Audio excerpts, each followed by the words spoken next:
తన 40లలో ఉన్న Abraham Shakespeare ఒకరోజు సూపర్ మార్కెట్లోకి వెళ్తున్న తన సహోద్యోగిని తన కోసం 2 లాటరీ టికెట్లు కొనుక్కురమ్మని చెప్పాడు. అలా $2 పెట్టుకున్న ఆ టికెట్లు అతన్ని కోటీశ్వరుని చేశాయి. అయినవారు కానివారు డబ్బు కోసం అతని వెంటపడేలా చేశాయి.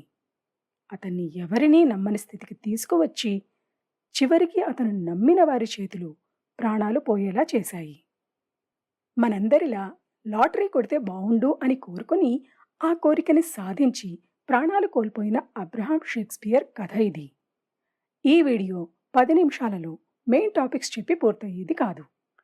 ఇందులో అబ్రహాం జీవితం, అతని మరణం, ఆ మరణం తర్వాత విచారణ మరియు ఆ తర్వాతి పరిణామాల గురించి వివరంగా చెప్పాలి అనేది నా ఉద్దేశం.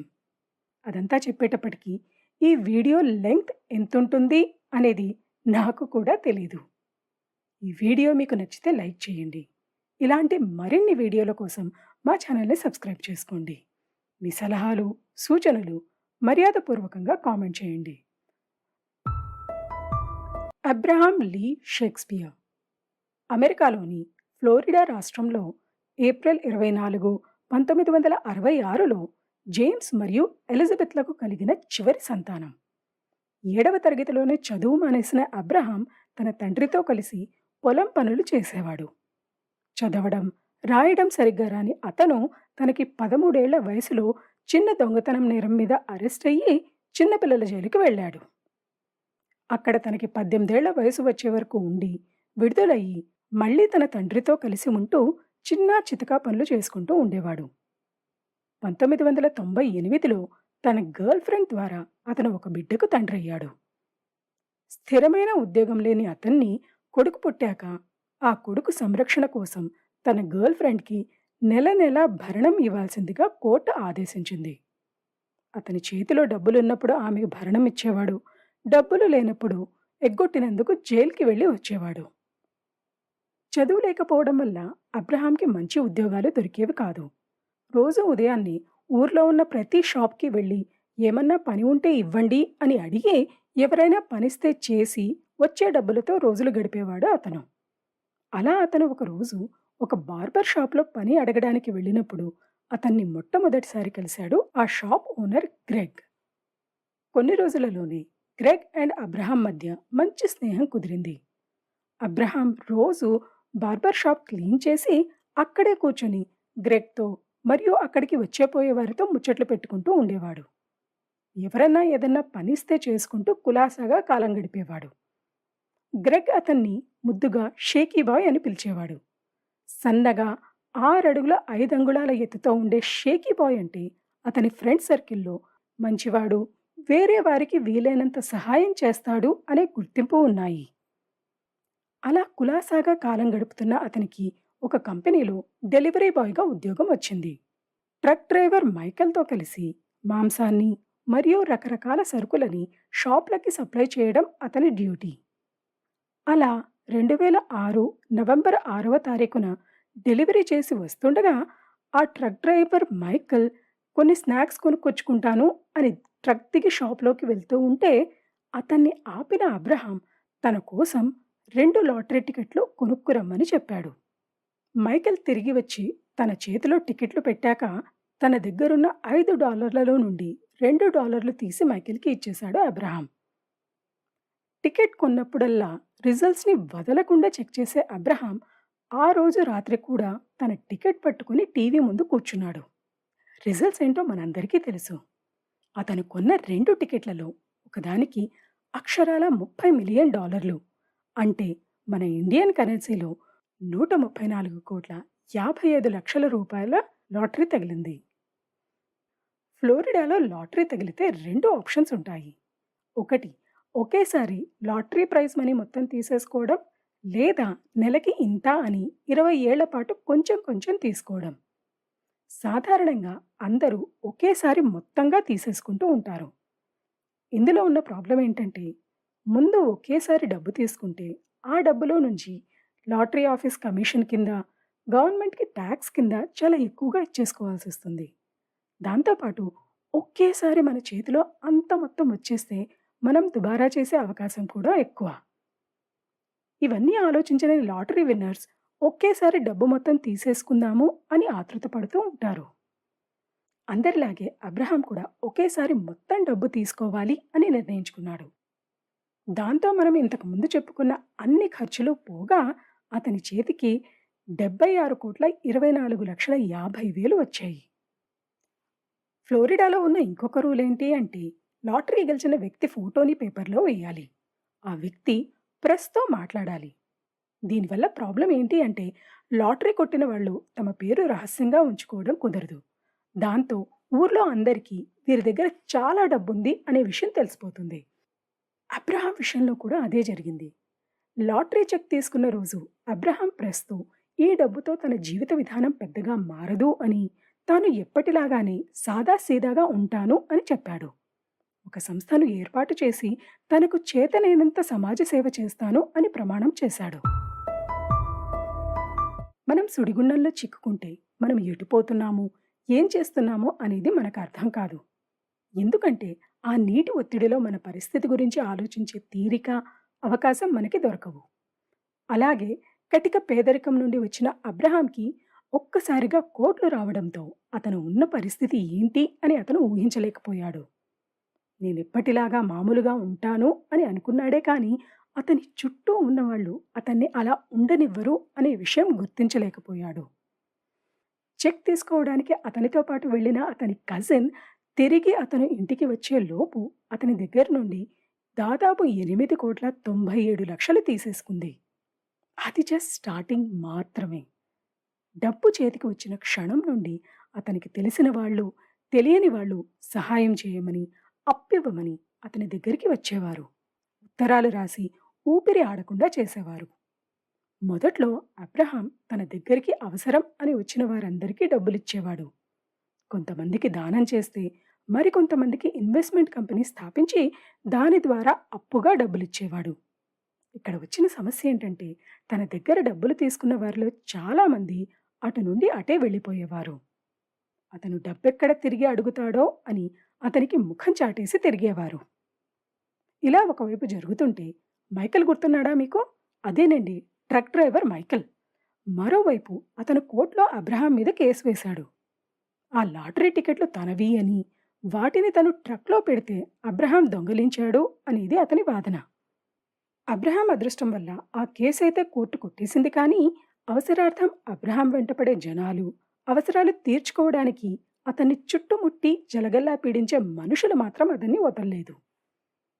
అలా అయిన వాళ్ళకి, కాని వారికి డబ్బిస్తున్న అబ్రహాం ఒకరోజు తన స్నేహితుడైన గ్రెగ్ షాప్కి వెళ్ళాడు. అతను వెళ్ళేటప్పటికీ గ్రెగ్ బ్యాంక్ లోన్ పేపర్లు ముందు వేసుకుని బెంగగా కూర్చొని ఉన్నాడు. విషయం ఏంటంటే, గ్రెగ్ వాళ్ళ అమ్మ ఇంటికి కట్టాల్సిన లోన్ విషయంలో ప్రాబ్లం వచ్చింది.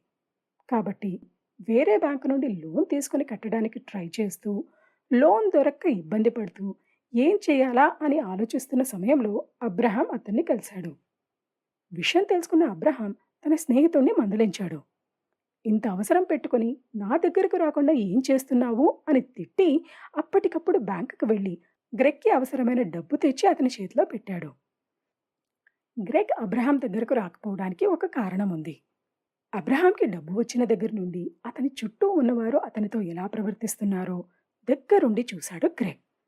ప్రతి అవసరానికి అబ్రహాం ముందు చేయి చాచడం, ఆ తర్వాత అతను తిరిగి డబ్బెక్కడ అడుగుతాడో అని ముఖం చాటేసి పక్కకు వెళ్ళిపోతున్న వారిని చూసి అబ్రహాం మనసు చిన్నపుచ్చుకోవడం తెలిసిన గ్రెగ్ మిగిలిన వారిలా అబ్రహాం ముందు చేయి చాచి అతన్ని ఇబ్బంది పెట్టకూడదు అనుకున్నాడు. అందుకే ఎంత అవసరం ఉన్నా అతని దగ్గరకు వెళ్ళలేదు. కానీ అబ్రహాం బలవంత పెట్టడంతో చివరకు అతని దగ్గర నుండి డబ్బు అప్పుగా తీసుకున్నాడు. ప్రతి నెల ఇంత చొప్పున బ్యాంకుకి కట్టినట్టు కట్టి ఆ అప్పు తీరుస్తాను అని ఒప్పందం చేసుకున్నాడు గ్రెగ్. అన్నట్టుగానే ప్రతి నెల తూచా తప్పకుండా డబ్బు కట్టడం మొదలుపెట్టాడు. మరోవైపు భోలాగా అడిగిన వారందరికీ దానాలు చేసుకుంటూ పోతున్న అబ్రహాంకి కొన్ని రోజులకి తన చుట్టూ ఉన్న వాళ్ళ మీద విసుగు రావడం మొదలుపెట్టింది. మొదట్లో సాదాసీదాగా ఎప్పటిలాగే ఉన్నా పోను పోను అతను డబ్బు తన ఇష్టానుసారంగా ఖర్చు పెట్టడం మొదలుపెట్టాడు. కొత్త భవనం, నచ్చిన కార్లు, బైక్లు కొనడం మొదలుపెట్టాడు. అతని అమాయకత్వాన్ని తెలియనితనాన్ని ఆసరాగా చేసుకుని అతనికి ఆస్తులు అమ్మేవారు కూడా ఉన్న రేటు కంటే ఎక్కువ రేటుకు తమ ఆస్తులు అమ్మేవారు. అలా అతను $6,00,000 భవనాన్ని $10,00,000 ఇచ్చి కొన్నాడు. అంతేకాక పార్టీలంటూ, పబ్బులంటూ అతని చుట్టూ ఒక మూక చేరి అతని చేత విచ్చలవిడిగా ఖర్చు పెట్టించేది. ఇదంతా జరుగుతున్న సమయంలోనే గర్భవతిగా ఉన్న అతని ప్రస్తుత గర్ల్ ఫ్రెండ్ అతని విచ్చలవిడితనాన్ని భరించలేక మెల్లిమెల్లిగా దూరమవడం మొదలుపెట్టింది. అలా అయినవారు దూరమవుతూ ఉండడం, కలిసిన ప్రతి మనిషి తన నుండి డబ్బు తప్ప ఏమీ ఆశించని స్థితిలో ఉండి, జనాలంటేనే విరక్తితో విసిగెత్తిపోయి ఉన్న అతని జీవితంలోకి వచ్చింది 36 ఏళ్ల డీడీ. అబ్రహాంకి ఇల్లు అమ్మిన రియల్ ఎస్టేట్ ఏజెంట్ నవంబర్ 2008లో ఒక ఈవెంట్లో అబ్రహాం గురించి, అతని దానగుణం గురించి చెప్పింది విని అతన్ని కలిసింది డీడీ. తన నుండి ఏదో ఒకటి ఆశించి మాత్రమే తనని కలుస్తున్న మనుషుల మధ్య తన నుండి ఏమీ ఆశించకుండా అతని జీవిత చరిత్ర రాస్తాను అని, అతని మంచితనాన్ని, దానగుణాన్ని ప్రజలకు తెలియజేయడమే తన లక్ష్యం అని చెప్పి అతనికి దగ్గరైంది డీడీ. అన్నట్టుగానే అతని మీద రీసెర్చ్ చేయడానికి అతనితో రోజంతా గడిపేది. అతని దగ్గరకు జనాలు డబ్బుల కోసం రావడం, అతను డబ్బు లేదన్నా వినకుండా అతన్ని మొహమాట పెట్టడం దగ్గరుండి చూసేది. అబ్రహాం బాధలను, భయాలను ఓపికగా వినేది. అవసరం అని వచ్చేవారిని ఎలా దూరం పెట్టాలో అతనికి సలహాలు ఇచ్చేది. అలా నవంబర్ 2008లో అతనికి పరిచయమైన డీడీ అతి కొద్ది సమయంలోనే అబ్రహాం నమ్మకాన్ని సాధించి జనవరి 2009 అంటే కేవలం 2 నెలలలో అతని బిజినెస్ మేనేజర్గా బాధ్యతలను తీసుకుని అతను ఎంత ఖర్చు పెట్టాలి అనేది కూడా ఆమె నిర్ణయించడం మొదలుపెట్టింది. ఆమె అతని జీవితంలోకి వచ్చాక అబ్రహాంలో వచ్చిన మార్పు కొద్ది కాలంలోనే అందరూ గమనించడం మొదలుపెట్టారు.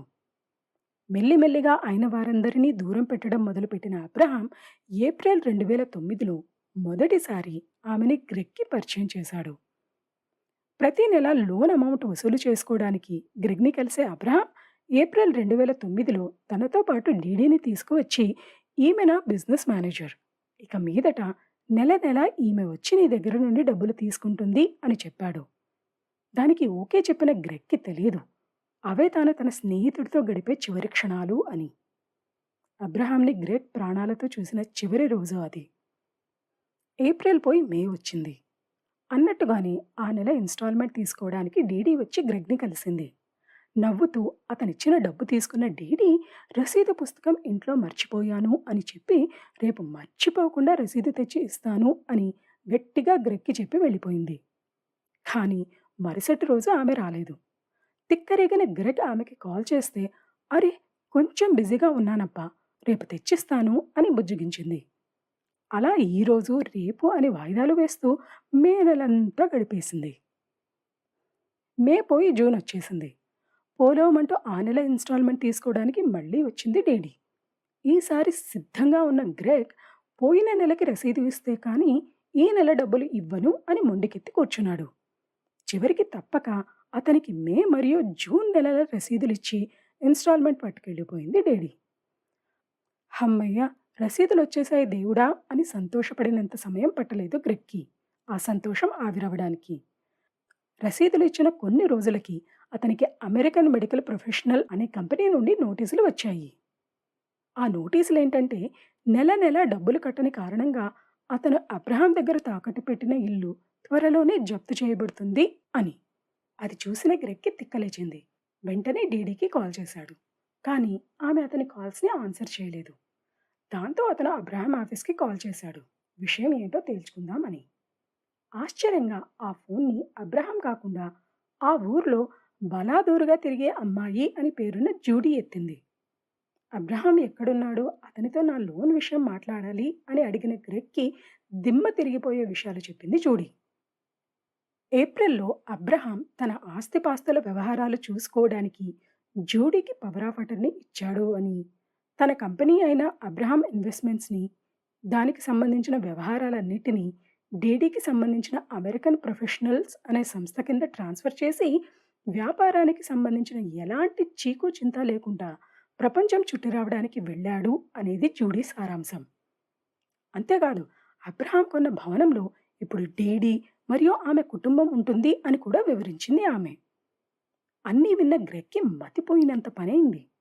జూడీకి పార్టీలు, పబ్బులు తప్ప బిజినెస్ అనే మాటలో బి అక్షరానికి స్పెల్లింగ్ కూడా తెలీదు.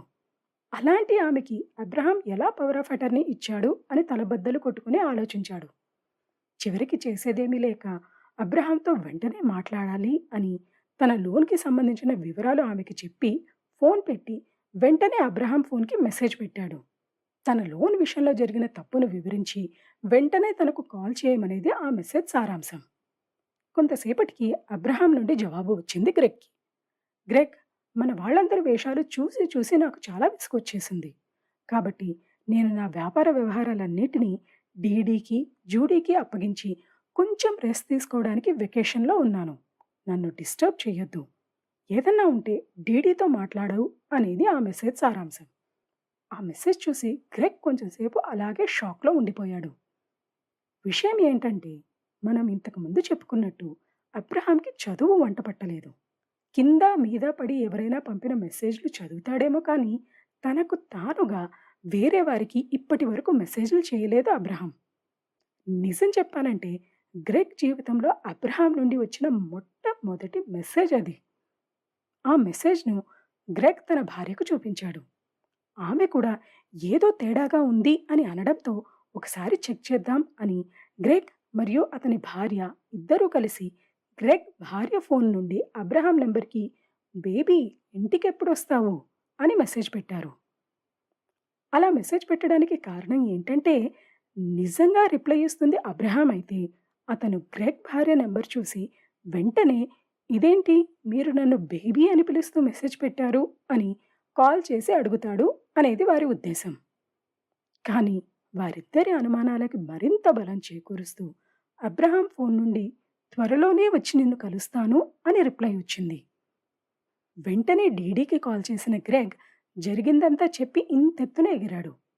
మాటల మధ్యలో అబ్రహాంకి చదువురాని విషయం, అతను కొత్తగా మెసేజ్లు ఎలా పెడుతున్నాడో అర్థం కావడం లేదు అనే విషయం కూడా చెప్పి తన లోన్‌కి సంబంధించి జరిగిన పొరపాటుని సరిదిద్దమని ఆర్డర్ వేశాడు.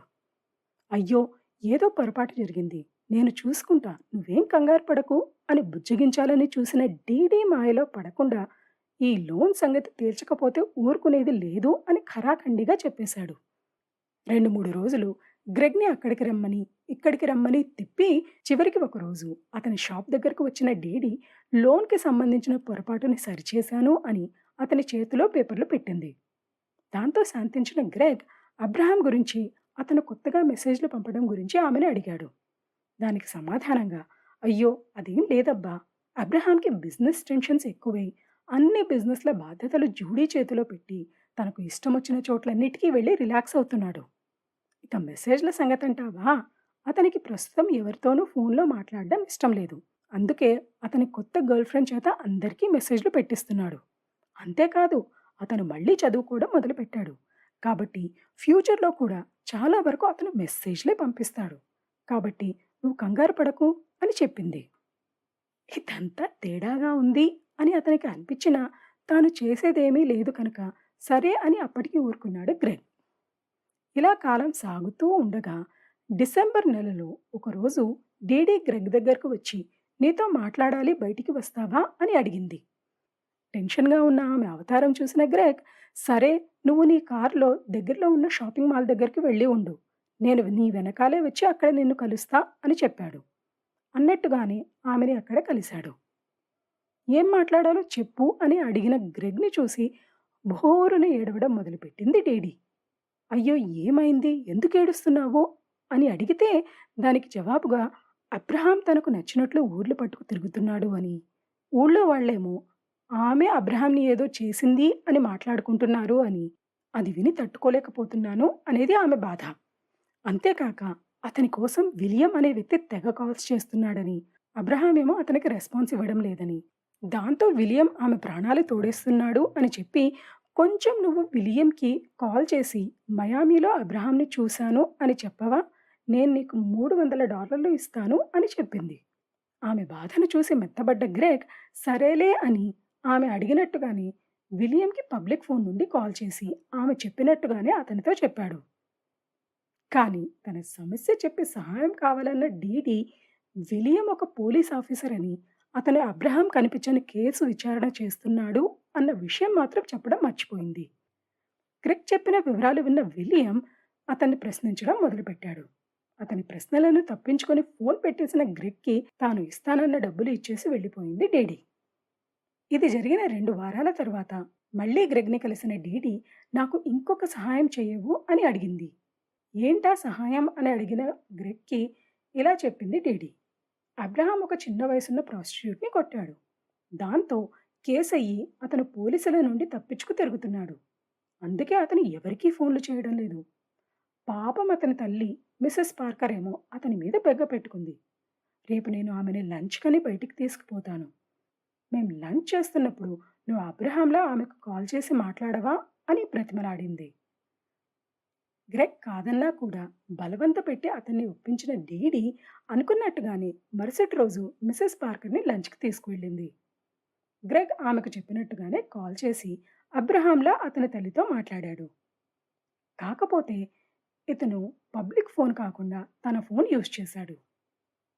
లంచ్ పూర్తి చేసుకుని తన ప్లాన్ వర్కౌట్ అయ్యింది అని సంతోషంగా ఇంటికి వెళ్ళిపోయింది డీడీ. ఇక్కడ మీకు విషయం చెప్పనా? డీడీ ప్లాన్ వర్కౌట్ అవ్వలేదు. కొడుకు గొంతు గుర్తుపట్టిన తల్లి ఉంటుందా చెప్పండి? ఫోన్లో గ్రెగ్తో మాట్లాడుతున్నప్పుడే మిసెస్ పార్కర్కి అనుమానం వచ్చింది. అయినా అప్పటికి మామూలుగా మాట్లాడిన ఆమె ఇంటికి వెళ్ళగానే పోలీసులకి ఫోన్ చేసి ఎవరో తనకి తన కొడుకులా కాల్ చేశారు అని, ఆ సమయంలో తాను డీడీతో ఉన్నాను అని వాళ్ళకి రిపోర్ట్ చేసింది. వెంటనే ఆమె దగ్గర నుండి నెంబర్ తీసుకున్న పోలీసులు ఆ నెంబర్ ద్వారా ఆ కాల్ చేసింది గ్రెగ్ అని నిర్ధారించుకొని అతన్ని ఫాలో అవ్వడం మొదలుపెట్టారు. మరుసటి రోజు గ్రెగ్కి డబ్బులు ఇవ్వడానికి అతన్ని కలిసింది డీడీ. సంతోషంగా అతనికి డబ్బులు ఇచ్చేసి వెళ్ళిపోయింది. డబ్బులు తీసుకున్న గ్రెగ్ మాత్రం ఏదో తప్పు చేస్తున్నాను అని మదనపడడం మొదలుపెట్టాడు. అలా ట్రాఫిక్ సిగ్నల్ దగ్గర కూర్చొని ఆలోచిస్తున్న గ్రెగ్ని చుట్టుముట్టిన పోలీసులు అతన్ని స్టేషన్కి తీసుకువెళ్ళి విచారించడం మొదలుపెట్టారు. తనకు తెలిసిందంతా చెప్పిన గ్రెగ్ వాంగ్మూలాన్ని విని అతనికి నిజంగానే అబ్రహాం జాడ తెలీదు అని నిర్ధారించుకున్నారు పోలీసులు. అలా వాళ్ళ నిర్ధారణకు వచ్చిన తర్వాత తమకు ఈ కేసులో సహాయం చేయమని అతన్ని అడిగారు. డీడీ గురించి, ఆమె గతం గురించి గ్రెగ్కి వివరించిన పోలీసులు అబ్రహాంకి ఏదో హాని జరిగి ఉంటుంది అనేది తమ అనుమానమని, అది తెలియాలి అంటే డీడీ నోరు తెరవాలి అని, ఆమె నోరు తెరవాలి అంటే ఆమె ఎవరినైనా నమ్మాలి. కాబట్టి నువ్వు ఆమె నమ్మకాన్ని సంపాదించి మెల్లిగా అసలేం జరిగిందో కనుక్కోవాలి అని అతన్ని అడిగారు పోలీసులు. ముందు పోలీసుల వ్యవహారంలో తలదూర్చడం ఇష్టం లేని గ్రెగ్ ఆలోచించి చెప్తాను అని ఇంటికి వెళ్ళినా చివరికి తనకు చాలా సహాయం చేసిన స్నేహితుడికి న్యాయం చెయ్యాలి అని నిర్ణయించుకుని పోలీసుల సైడ్ నుండి అండర్ కవర్ ఆపరేషన్లో భాగం పంచుకోవడానికి సరే అన్నాడు. అసలు డీడీ ఎవరు? ఆమె అబ్రహాంని ఏం చేసింది? గ్రెగ్ ఎలా పోలీసులకి హెల్ప్ చేశాడు? విచారణ ఎలా సాగింది? చివరికి డీడీ ఎదుర్కొన్న పరిణామాలేంటి అనేవి మనం నెక్స్ట్ వీక్ వీడియోలో చూద్దాం. ఈ వీడియో కనుక మీకు నచ్చితే మర్చిపోకుండా లైక్ చేసి నా ఛానల్ని సబ్స్క్రైబ్ చేసుకోండి. మీకే కనుక లాటరీ తగిలితే మీరేం చేస్తారో కామెంట్ చేయండి.